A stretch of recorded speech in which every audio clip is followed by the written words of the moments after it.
তো আল্লাহ বলেন সমস্ত প্রশংসা আল্লাহর, যিনি তার বান্দার উপর কিতাব নাজিল করেছেন। এবার চলে যাই সূরা ফুরকানের 1 নম্বর আয়াত। ওখানে হামদ শব্দে নাই, তবে সেখানে অন্য শব্দে আল্লাহর প্রশংসা আছে। সূরা আনকাবুতে আমরা চলে যাই।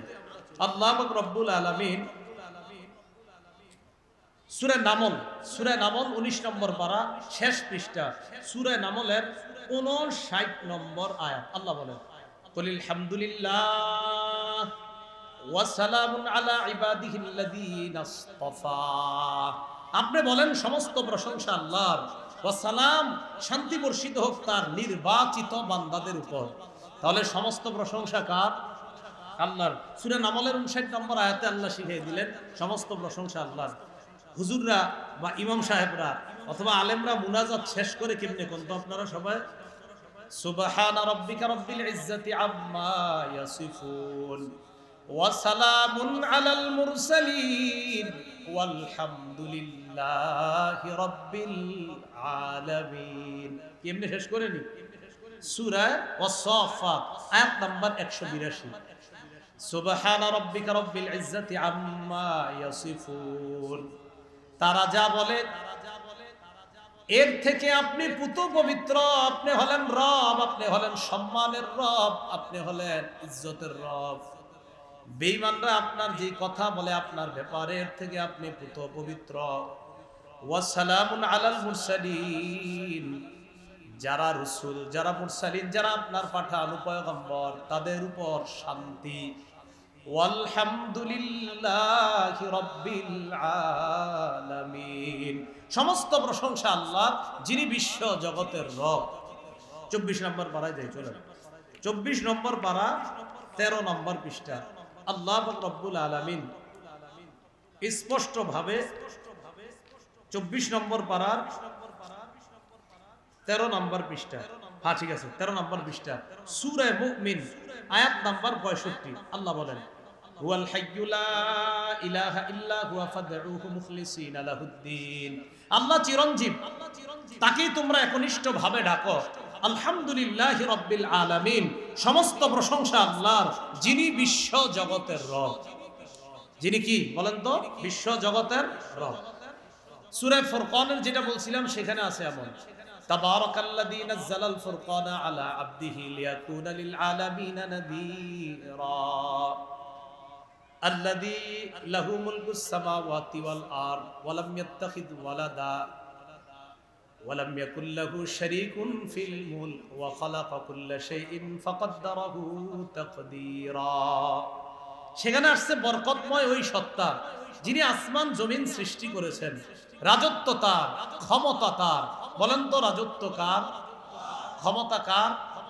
এবার সুন্দর একটা কথা আল্লাহ পাক রব্বুল আলামিন আমাদেরকে শিখিয়ে দিচ্ছেন। আগে আপনাদের থেকে আমি স্বীকৃতি নেই, বলেন এই দুনিয়ার রাজত্ব কার, আখেরাতে রাজত্ব কার? তাহলে দুনিয়াতে সব প্রশংসা হবে কার, আখেরাতেও কার? দেখেন আল্লাহ কি বলেন, ইউসাব্বিহু লিল্লাহি মা ফিস সামাওয়াতি ওয়া মা ফিল আরদ লাহুল মুলকু ওয়া লাহুল হামদ।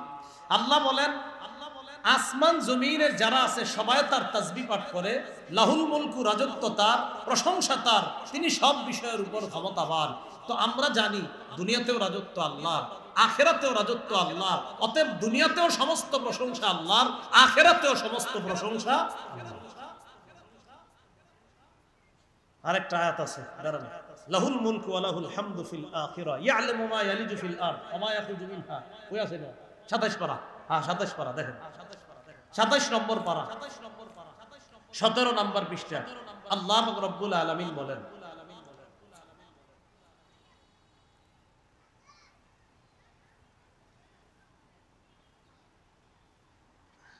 লাহুল মুলকু ওয়া লাহুল হামদ। এটা বাইতেছে না, ওয়ালাহুল হামদু ফিল আখিরা, এটা দরকার। ওয়ালাহুল হামদু ফিল আখিরা ওয়া হুয়াল হক। সূরা সাবা 22 নম্বর পারা, সূরা সাবা। ফিল আখিরাটা চাইতেছি আমি, সূরা সাবা 22 নম্বর পারা 7 নম্বর পৃষ্ঠা পেয়ে গেছি। আলহামদুলিল্লাহ পড়েন। সূরা সাবার 1 নম্বর আয়াতে আল্লাহ কি বলে দেখেন, আলহামদুলিল্লাহিল্লাযী লাহু মা ফিস সামাওয়াতি ওয়া মা ফিল আরদি ওয়া লাহুল হামদু ফিল আখিরা। সমস্ত প্রশংসা আল্লাহর, আসমান এবং জমিনের রাজত্ব সবকিছু যার, ওয়ালাহুল হামদু ফিল আখিরাহ, আল্লাহ বলেন আখিরাতেও সমস্ত প্রশংসা আল্লাহ।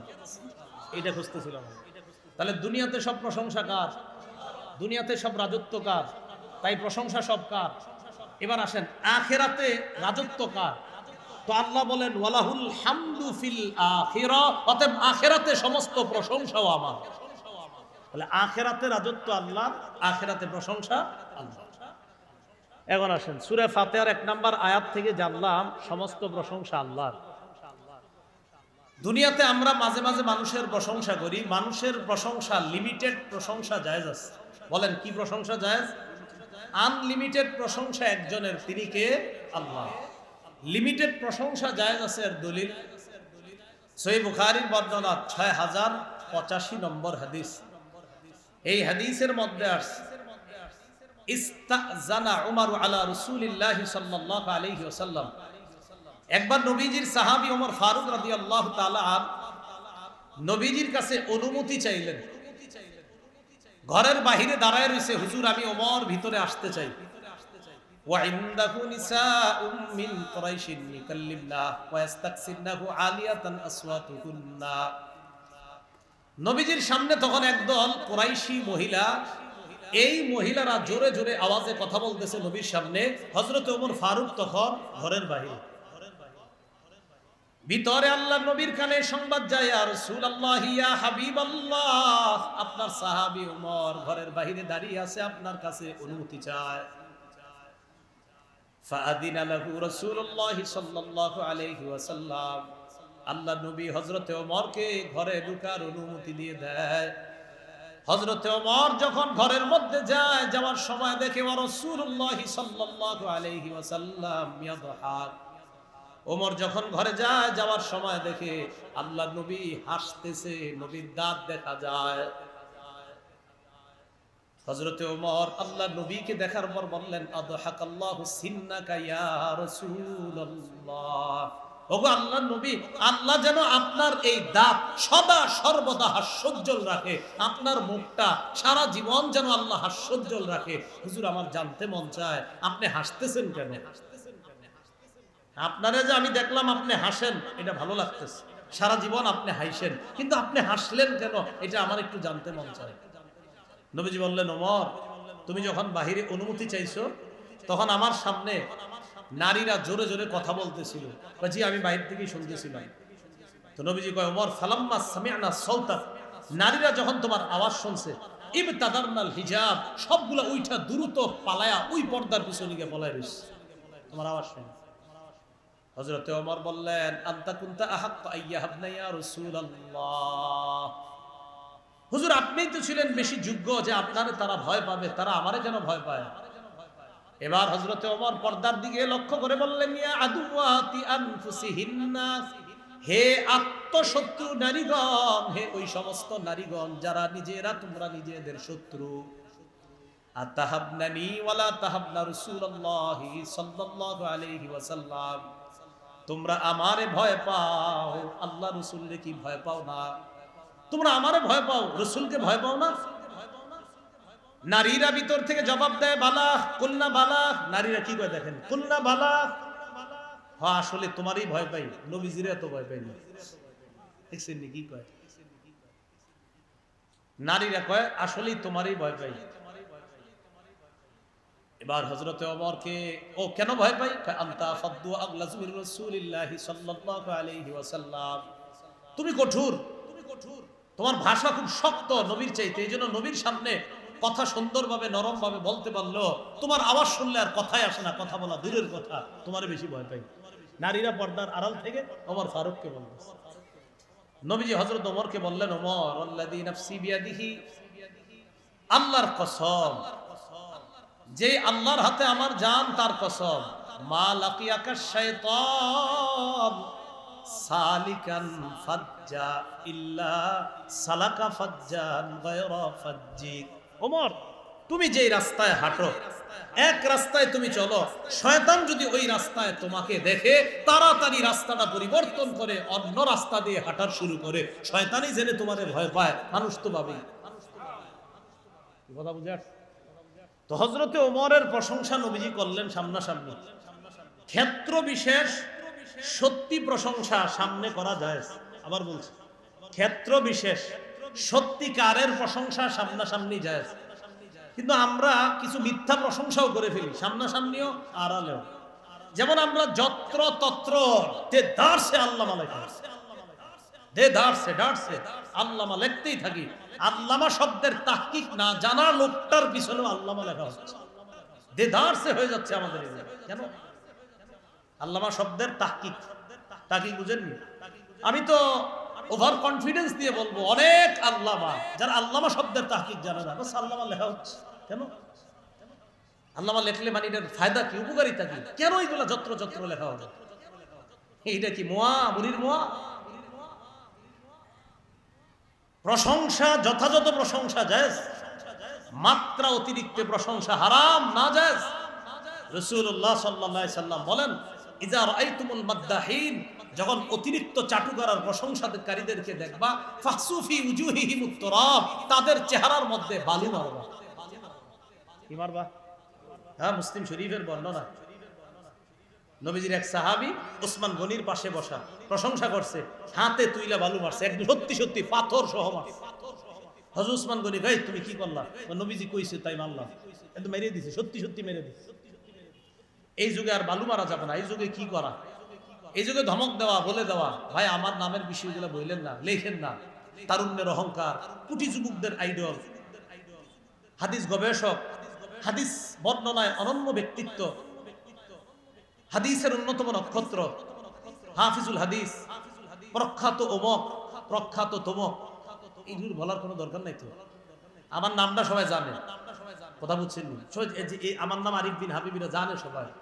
এটা লেখলে এটার ফায়দা কি? হাফিজুল হাদিস লেখলে যদি আমি হাফিজুল হাদিস হয়ে যাই, তাহলে প্রতিদিন লিখেন, এই লেখার কারণে যদি হয়ে যায়, কিন্তু এরকম তো হয় না।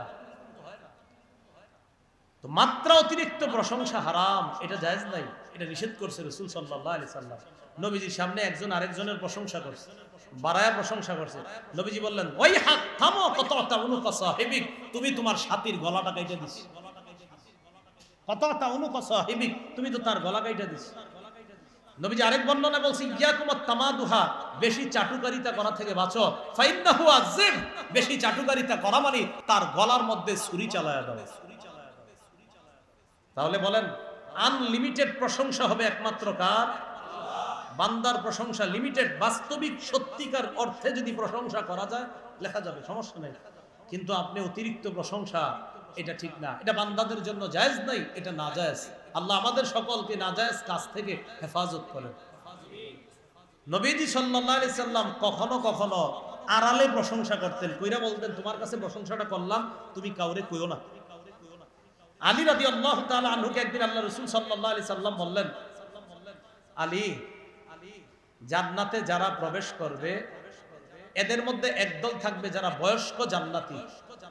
এই বয়স্ক জান্নাতি যারা হবে, আমার আবু বকর আর ওমর বয়স হয়ে যাওয়ার পর, অর্থাৎ বয়স হয়ে যাওয়ার পর যারা মারা গেছে, জান্নাতে তো আর কেউ বড় বুড়া বয়স হয়ে মারা যাবে না, কিন্তু বুড়া বয়স হয়ে কেউ জান্নাতে যাবে না। দুনিয়া থেকে যারা বুড়া বয়সে মারা গেছে, অর্থাৎ বয়স হয়ে যাওয়ার পর, এই বয়স্ক যারা জান্নাতে যাবে তাদের সর্দার হবে আমার আবু বকর আর ওমর।